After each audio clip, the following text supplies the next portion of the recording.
नमस्कार। आज के इस एक्सप्लेनर में हम सीधे भारतीय संविधान के एक बहुत ही दिलचस्प और अहम हिस्से पर आते हैं, अनुच्छेद 57 यानी आर्टिकल 57।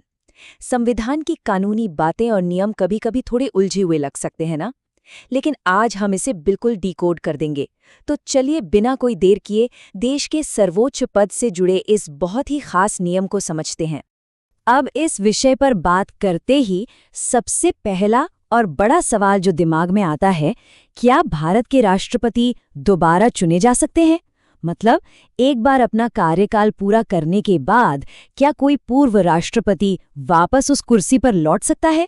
या फिर एक बार राष्ट्रपति बन गए तो बस, क्या इसके बाद कोई लिमिट लग जाती है? इन्हीं दिलचस्प सवालों की तह तक आज हम जानने वाले हैं। भाग 1, अनुच्छेद 57, संवैधानिक नियम। चलिए सीधे देखते हैं कि हमारा संविधान इस बारे में आखिर कानूनी तौर पर कहता क्या है। अगर हम भारतीय संविधान के अनुच्छेद 57 यानी आर्टिकल 57 की सटीक परिभाषा को पढ़ें तो तस्वीर बिल्कुल साफ हो जाती है। इसके अनुसार जो भी व्यक्ति अभी राष्ट्रपति है या पहले इस पद पर रह चुका है, वो उस पद के लिए दोबारा चुनाव लड़ने के लिए पूरी तरह से एलिजिबल यानी पात्र होगा। सीधी सी बात है, संविधान उन्हें फिर से उम्मीदवार बनने से बिल्कुल भी नहीं रोकता। और इसका सबसे बड़ा मतलब क्या निकल कर आता है? मतलब ये है कि राष्ट्रपति पद के लिए कोई संख्यात्मक सीमा या नंबर लिमिट तय ही नहीं की गई है।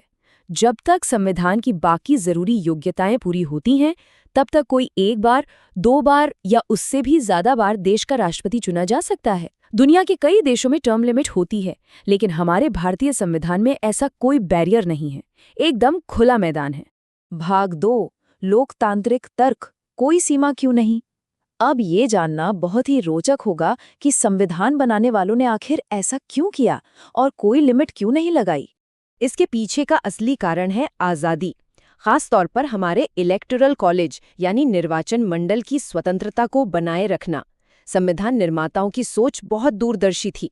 उनका ये स्पष्ट मानना था कि अगर किसी नेता ने देश के लिए शानदार काम किया है तो लोकतांत्रिक व्यवस्था के पास उन्हें उनका इनाम देने यानी दोबारा चुनने की आज़ादी हमेशा होनी चाहिए। अच्छे काम के रास्ते में कोई कानूनी अड़चन बिल्कुल नहीं आनी चाहिए। इसे एक बहुत ही सिंपल प्रोसेस की तरह समझते हैं। मान लीजिए एक राष्ट्रपति का 5 साल का टर्म खत्म होता है, फिर उनके पूरे कार्यकाल और काम का मूल्यांकन होता है। देखा जाता है कि परफॉर्मेंस कैसा रहा, और अगर काम वाकई बेहतरीन रहा है तो तीसरे चरण में इलेक्टोरल कॉलेज के पास ये पूरा अधिकार सुरक्षित रहता है कि वो उस सफल नेता को फिर से चुन ले। ये सच में एक बहुत ही स्वस्थ और मजबूत लोकतंत्र की निशानी है। भाग 3, ऐतिहासिक सच्चाई, डॉक्टर राजेंद्र प्रसाद की विरासत। और ध्यान रहे, ये कोई हवाई बात नहीं है। इतिहास में इसका एक बहुत ही शानदार उदाहरण मौजूद है। चलिए देखते हैं। भारत के पहले राष्ट्रपति डॉक्टर राजेंद्र प्रसाद की ऐतिहासिक जीतों को ही देख लीजिए। 1950 में उनका पहला कार्यकाल शुरू हुआ और फिर उनके बेमिसाल नेतृत्व की वजह से 1957 में उन्होंने अपना दूसरा कार्यकाल भी जीत लिया। आज के दिन तक वो भारत के इतिहास में इकलौते ऐसे राष्ट्रपति हैं जिन्हें लगातार 2 बार इस पद के लिए चुना गया है। ये आर्टिकल 57 का एकदम परफेक्ट और जीता जागता ऐतिहासिक उदाहरण है। और ये जो नंबर है ना 2, ये अपने आप में बहुत कुछ कहता है। डॉक्टर राजेंद्र प्रसाद भारतीय इतिहास में बिल्कुल अलग और अकेले खड़े हैं। सिर्फ वही हैं जिनके नाम 2 लगातार कार्यकाल दर्ज हैं। हालांकि संविधान तो बिना किसी लिमिट के असीमित बार चुनाव लड़ने की पूरी छूट देता है, लेकिन असलियत में प्रैक्टिकली ऐसा होना बहुत ही दुर्लभ और एक बहुत बड़ी उपलब्धि है।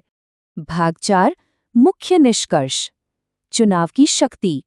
तो आइए इस पूरे विश्लेषण के सबसे अहम बिंदुओं को एक साथ समेट लेते हैं। इस पूरे एक्सप्लेनर का सार कुछ इस तरह है। पहला, राष्ट्रपति पद के लिए कोई टर्म लिमिट या कार्यकाल की सीमा नहीं है। दूसरा, पूर्व राष्ट्रपति फिर से चुनाव लड़ने के लिए पूरी तरह आज़ाद और पात्र हैं। और तीसरा, जो शायद सबसे ज्यादा जरूरी है, ये विशिष्ट अनुच्छेद हमारे व्यापक लोकतांत्रिक अधिकारों और चुनाव की आज़ादी को कहीं ज्यादा मजबूत और पारदर्शी बना देता है। अब इस एक्सप्लेनर को खत्म करते हुए एक बहुत ही अहम सवाल छोड़कर जाते हैं। अगर एक बेहतरीन और योग्य नेता का कार्यकाल खत्म हो रहा हो, तो क्या हमारी लोकतांत्रिक व्यवस्था के पास उन्हें वापस लाने की सर्वोच्च शक्ति नहीं होनी चाहिए? बिल्कुल होनी चाहिए। और यही आर्टिकल 57 की असली ताकत है, हमारी अपनी पसंद और चुनाव की असीमित शक्ति। इस दिलचस्प एक्सप्लेनर में साथ बने रहने के लिए बहुत बहुत धन्यवाद।